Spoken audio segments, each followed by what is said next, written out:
اعوذ باللہ من الشیطان الرجیم، بسم اللہ الرحمن الرحیم۔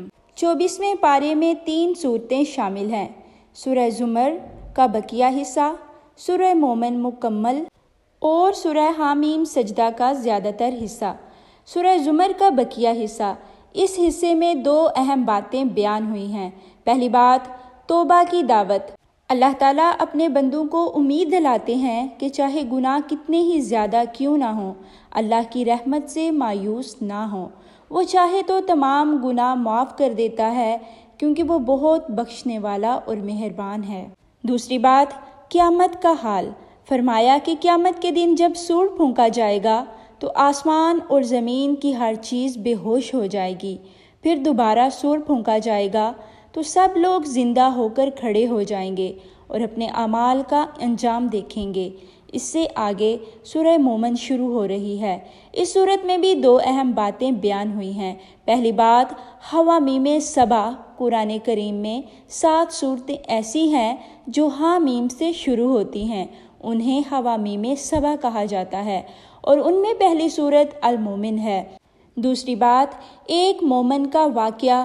جب فرعون نے حضرت موسیٰ علیہ السلام کو قتل کرنے کا ارادہ کیا تو اس کی قوم میں سے ایک مومن شخص نے لوگوں کو سمجھانے کی کوشش کی کہ موسیٰ علیہ السلام سچے ہیں اور اللہ سے ڈرو، مگر انہوں نے اس کی بات نہ مانی۔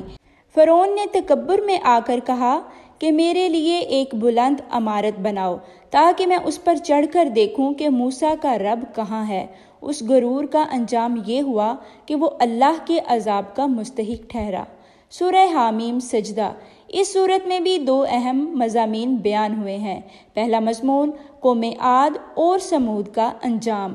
قوم عاد اپنی قوت، شان و شوکت اور بلند عمارتوں پر فخر کرتی تھی، لیکن جب انہوں نے اللہ کی نافرمانی کی تو ایک خوفناک تیز آندھی نے انہیں اس طرح تباہ کر دیا کہ ان کا نام و نشان تک باقی نہ رہا۔ اسی طرح قوم سمود نے بھی سرکشی اور تکبر کا راستہ اختیار کیا تو ایک ہولناک چیخ نے انہیں پل بھر میں ختم کر دیا اور ان کی بستی ویران ہو کر رہ گئی۔ دوسرا مضمون، استقامت کی فضیلت۔ اللہ تعالیٰ فرماتا ہے کہ جو لوگ ایمان لاتے ہیں اور اس پر ثابت قدم رہتے ہیں، ان کے لیے نہ کوئی خوف ہوگا اور نہ غم۔ ان کے لیے جنت کی خوشخبری ہے اور دنیا اور آخرت میں اللہ کی حفاظت ہے، اور سب سے بہتر وہ لوگ ہیں جو دوسروں کو بھی اللہ کی طرف بلاتے ہیں۔ اس بارے میں یہ پیغام دیا گیا ہے کہ اللہ کی رحمت بہت وسیع ہے، اس لیے کبھی بھی توبہ سے نا امید نہیں ہونا چاہیے، اور نجات ان لوگوں کے لیے ہے جو ایمان پر ثابت قدم رہیں اور دوسروں کو بھی بھلائی کی دعوت دیں۔ اے اللہ، ہمیں سچی توبہ کرنے، ایمان پر قائم رہنے اور تیری رحمت کے سائے میں زندگی گزارنے کی توفیق عطا فرما۔ آمین ثم آمین یا رب العالمین۔